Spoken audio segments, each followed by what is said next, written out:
Hi, I'm Marsha Roscoe, leading the Breathing in Christ community since 2013. Breathing in Jesus, examining what's most important to live into our desire to love God, ourselves, and others deeper. Genesis 2:7 tells us that God's holy breath forms us.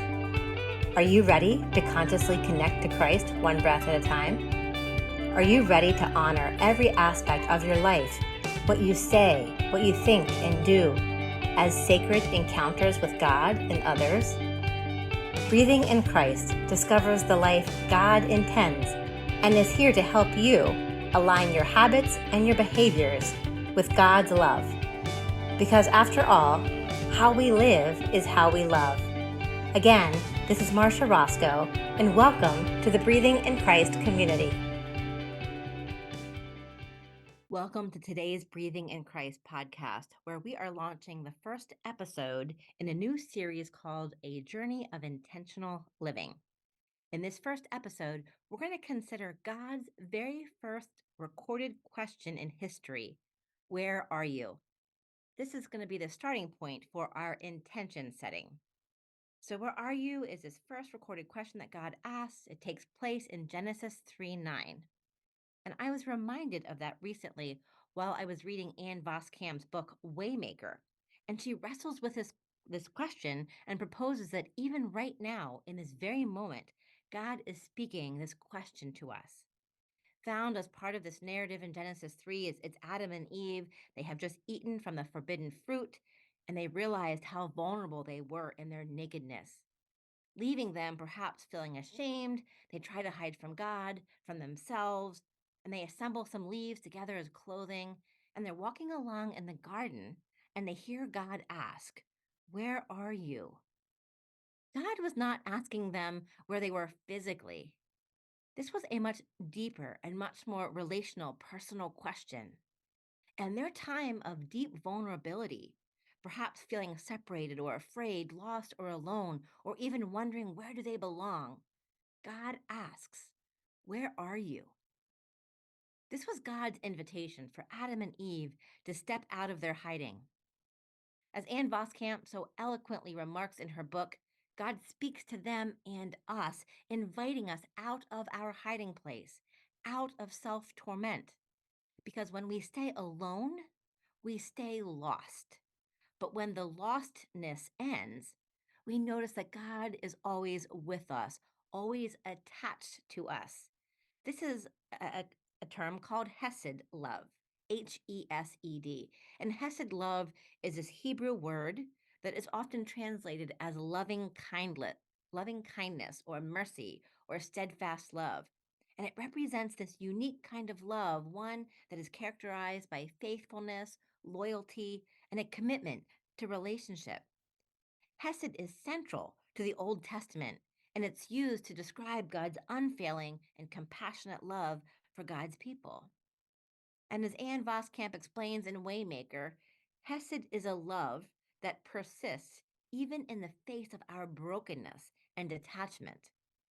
Hesed is a love that seeks restoration, a love that calls us back into communion with God, with ourselves, with others, and with our own bodies. Where are you? Where are you now? Where are you going? And perhaps when God was asking Adam and Eve, "Where are you?" God was asking, "Where are you if you are not here with me?" Where are you going with your life? Where is your soul on the way? Wherever you are right now, is this truly where you want to be? Is this truly where God wants you to be? And so, as we begin new chapters in our lives, this is God's open invitation to consider where we are.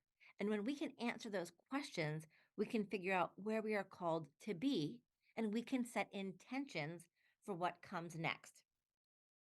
But before we go too far into intentions, I want to take just a few minutes and differentiate between intentions and resolutions.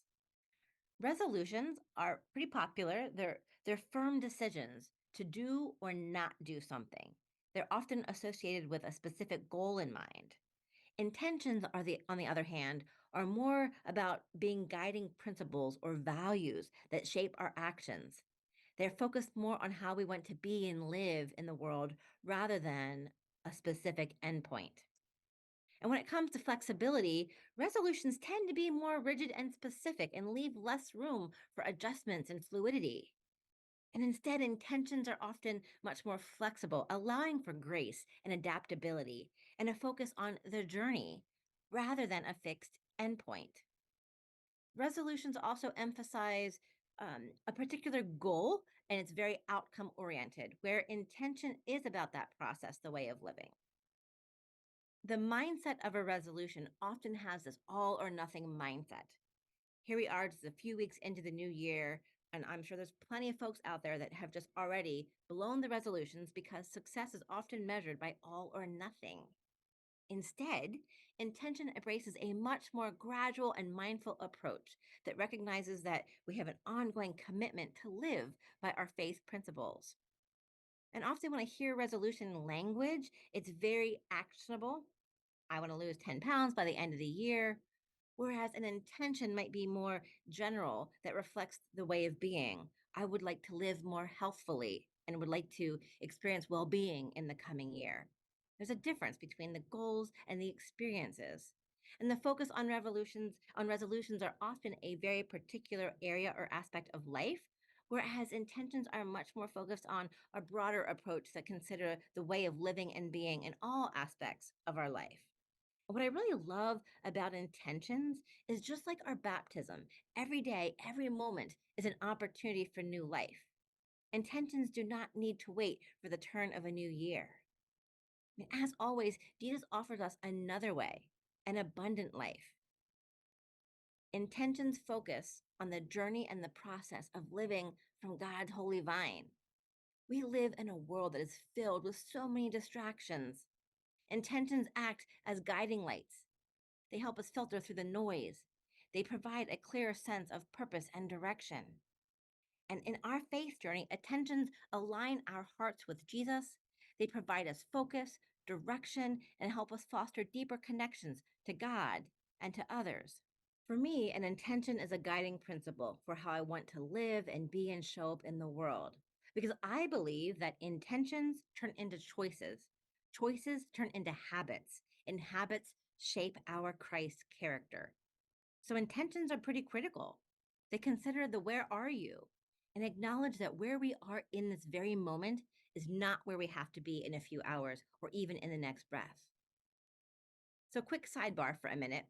I follow Dr. Ben Hardy. He is a man of deep faith and a psychologist, and he specializes in transformational growth.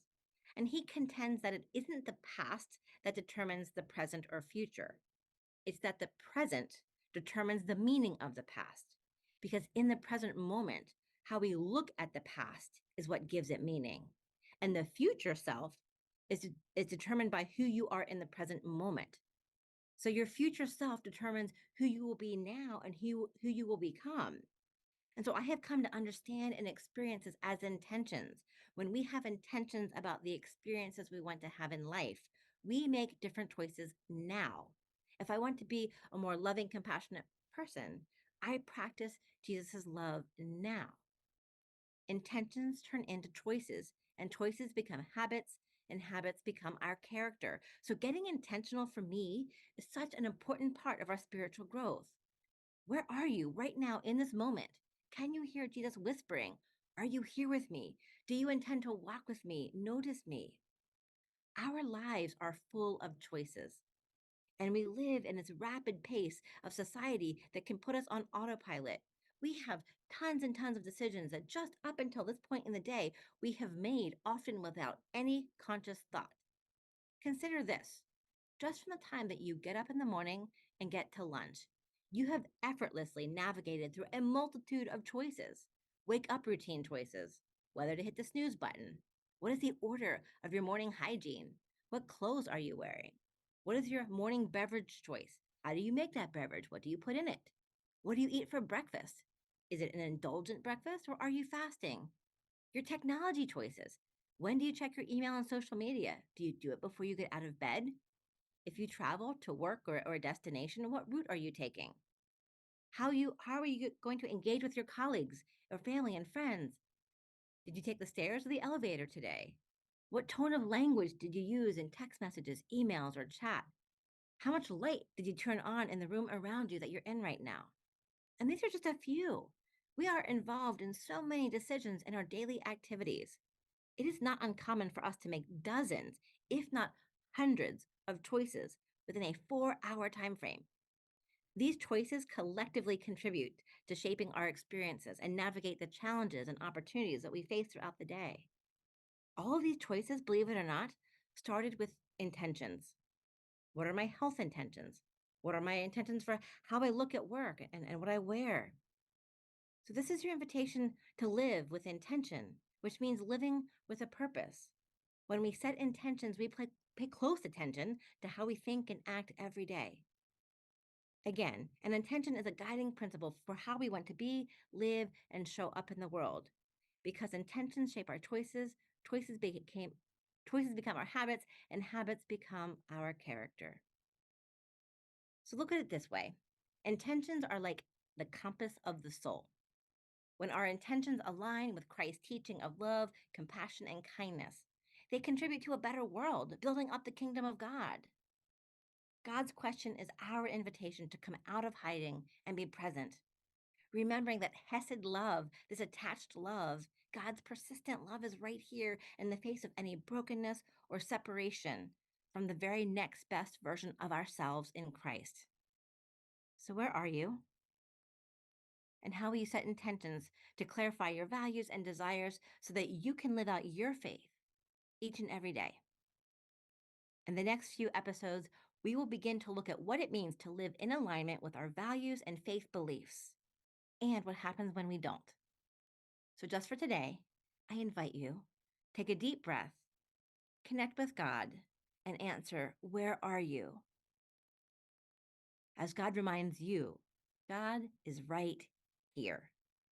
Until next time, keep breathing in Christ.